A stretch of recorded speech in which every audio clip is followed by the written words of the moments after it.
मैं अभी एक फैट लॉस जर्नी के ऊपर चल रहा हूँ, ट्रांसफॉर्मेशन के ऊपर। इस बार जब मैं फैट लॉस कर रहा हूँ तो मेरा मसल रिटेंशन या फिर मसल लॉस जो है वो बहुत ही कम हो रहा है। मैं 90 केजी से अभी 80 केजी 79 केजी इसके ऊपर आया हूँ, तो 10 किलो वेट ड्रॉप किया है, जिसमें से मेरा मेजॉरिटी जो है वो फैट ड्रॉप हुआ है, ना कि मसल। तो चलिए मैं आपको बताता हूँ मैंने ये सब किया कैसे। ओवरऑल गेम जो होता है वो कैलोरीज का होता है, ऐसा पहले मैं सोचता था, ठीक है, बट ये गलत चीज़ है। कैलोरीज इन और कैलोरीज आउट में थोड़ा सा फ़र्क होता है जब आप सिर्फ फैट लॉस पे चढ़ते हो। तो किस तरीके से स्टार्ट किया जाए, कैसे किया जाए, बात करते हैं। और करंटली मेरा प्लान क्या है, मैं किस तरीके से उसको कर रहा हूँ फॉलो, वो भी मैं आपको बताऊंगा। अगर आप फैट लॉस पे चढ़ रहे हो तो कुछ चीज़ों को अपनी हैबिट में डालो। पहली चीज़, आपको सुबह उठ के 1 ग्लास गर्म पानी कम से कम पीना है। इस गर्म पानी के ग्लास से आपका जो पूरा का पूरा सिस्टम है वो एक बार को उसे स्टार्ट मिलने के लिए एक पुश मिलता है। मैं क्या करता हूँ, गर्म पानी के साथ सौंफ जो होता है 1 चम्मच वो डाल लेता हूँ। और याद रखना, इसके बाद आपको कुछ खाना नहीं है। इसके बाद आपको जो करना है और हमेशा करना है वो है वॉक। आधा घंटा 1 घंटे के आसपास हम जितना वॉक कर सकते हैं खाली पेट, कार्डियो किसी भी तरीके का करें, ठीक है, बट जब हम खाली पेट कार्डियो करते हैं उसके बेनिफिट्स ज़्यादा होते हैं एज़ कम्पेयर टू जब हम खाना खा के करते हैं। ये चीज़ टेस्टेड है, प्रूवन है। और फैट लॉस में खाली पेट कार्डियो करना ज़्यादा फ़ायदा करता है। कार्डियो में मैंने वॉक क्यों काउंट किया, देखिए बहुत सिंपल सी चीज़ है। अगर मैं कोई हाई इंटेंसिव ट्रेनिंग करता सुबह के टाइम पर, खाली पेट एक्सरसाइजेस कर रहा हूँ, हाई नीज कर रहा हूँ, नो डाउट उस वर्कआउट से मेरे को ज़्यादा असर आता, बट वो वर्कआउट करने के बाद मेरे जो एनर्जी लेवल्स हैं वो थोड़े ज़्यादा लो हो जाएंगे। और अगर एनर्जी लेवल ज़्यादा लो हो गए तो याद रखना, ये आपका जो मसल के लिए जो सेशन रहेगा, जो इवनिंग में सेशन रहता है, उस पर आपको असर आएगा। और अगर वहाँ असर आया तो वो आपको मसल लॉस कहीं ना कहीं आपका फेस हो सकता है, ठीक है। तो एक चीज़ कि हमें बहुत हाई इंटेंसिव ट्रेनिंग नहीं करनी अगर आपका गोल है कि मेरे को सिर्फ फैट लॉस करना है। और दूसरी चीज़, हमें अपना जो मील है वो स्प्लिट करते हैं तो ज़्यादा अच्छा रिजल्ट आता है। अब ये चीज़ कई लोगों ने साइंटिफिकली बोला है कि उससे फ़र्क नहीं पड़ता, बट हाँ, मैं पुराने मेंटेलिटी से इस पे चलूँगा, क्योंकि कुछ कारण है। अगर मैं एक साथ 500 कैलोरी खा लेता हूँ और फॉर एग्जांपल मेरी मील एक ऐसी है जो हाई फाइबर मील है, हाई इन प्रोटीन मील है, तो वो कहीं ना कहीं मुझे ब्लोटिंग देता है।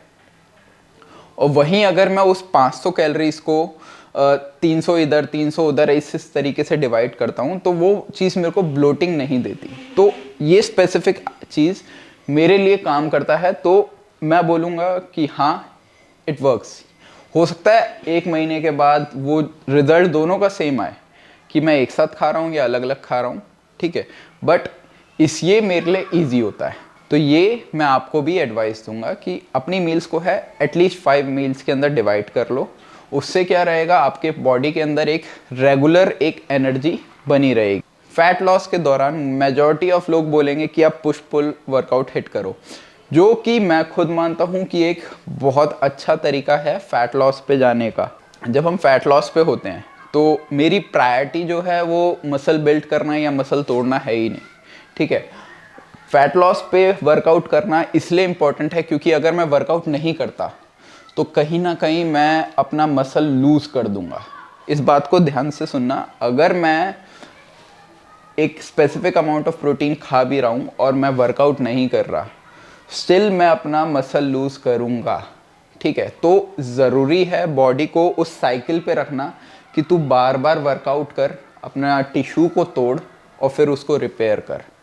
जब तक बॉडी इस चीज़ को करती रहेगी, आप मसल नहीं गवाओगे। ऐसे भी नहीं बोल रहा कि वर्कआउट इतना एक्सट्रीम करो कि अब 2 दिन तक आप परेशान पड़े हो, 3 दिन हो गए, 4 दिन हो गए कि परेशान हो रखे हो कि यार क्या। आपको बस मसल्स को हिट करना है।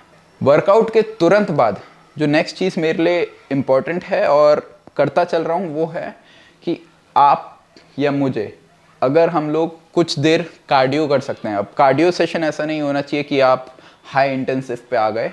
याद रखना, कार्डियो सेशन आपका लो इंटेंसिव ट्रेनिंग होनी चाहिए। तो वॉकिंग इज़ द बेस्ट, याद रखना, जब आप फैट लॉस पे हो, वॉकिंग से ज़्यादा इम्पॉर्टेंट आपके लिए कुछ भी नहीं है। अगर आप हाई इंटेंसिव ट्रेनिंग कर रहे हो तो आप कर रहे हो गड़बड़, जो मैंने आज तक करी है। रात को क्या है, देखिए करंटली मैं इस चीज़ को फॉलो नहीं कर पा रहा हूँ, बट हाँ मुझे इतना ज़रूर पता है कि अगर मैं इस चीज़ को फॉलो करूँगा तो रिज़ल्ट काफ़ी ज़्यादा बढ़ जाएंगे।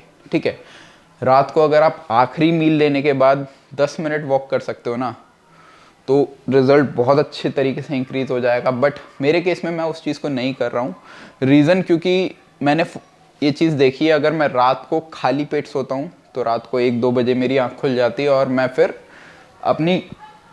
फिर जो डाइट होती है वो टूट जाती है। तो मेरी प्रायोरिटी यही है कि जब तक मेरे को आदत नहीं बनती कि मैं रात को खाली पेट सो सकता हूँ, तब तक मैं स्पेसिफिकली रात की वो वॉक नहीं करता। वो वॉक मैं दोपहर के टाइम में ही उसका टाइम ऐड कर देता हूँ। अगर आपको जानना है कि मेरी डाइट किस तरीके से स्प्लिट है तो आप मुझे कमेंट सेक्शन में ज़रूर बताना। मैं कोशिश करूँगा एक वीडियो अपनी डाइट चार्ट के ऊपर पूरी की पूरी बनाऊँ कि क्यों है, क्या है, किस तरीके से है।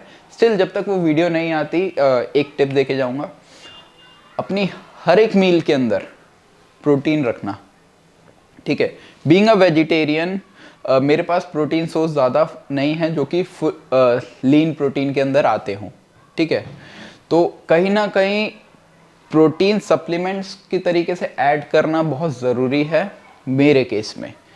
तो आपको भी मैं यही बोलूँगा कि आप प्रोटीन को एज अ सप्लीमेंट अपनी डाइट में ज़रूर ऐड कीजिए। अब ज़रूरी नहीं है अगर आपकी हर मील में प्रोटीन नहीं हो पा रहा तो आप परेशान हो। एक बहुत सिंपल सा तरीका बता देता हूँ। अगर आप दिन में 2 स्कूप प्रोटीन के लेते हो, उस 2 स्कूप को 4 हिस्सों में डिवाइड कर दो। मतलब 4 मील में हर मील के साथ आधा आधा स्कूप वे प्रोटीन का डाल लो। साथ के साथ एक मील में आप अपना प्रोटीन कहीं ना कहीं से कुछ ना कुछ एडजस्ट कर ही लोगे, जैसे पनीर, जो आपको एक तरीके से प्रोटीन ओवरऑल काउंट करने में हेल्प कर देगा। करंटली मैं बीइंग अ वेजिटेरियन 2.5 स्कूप ले रहा हूँ। रीज़न ये है कि फूड सोर्सेज से अभी मैं प्रोटीन कम ले रहा हूँ क्योंकि मेरे को लीन स्टेज पे रहना ज़रूरी है और मेरे को एक कैलोरी काउंट के अंदर भी काम करना है। तो ये है अभी करंटली 2 महीने की ट्रांसफॉर्मेशन। मैं कुछ फ़ोटोज़ आपको देना चाहता हूँ।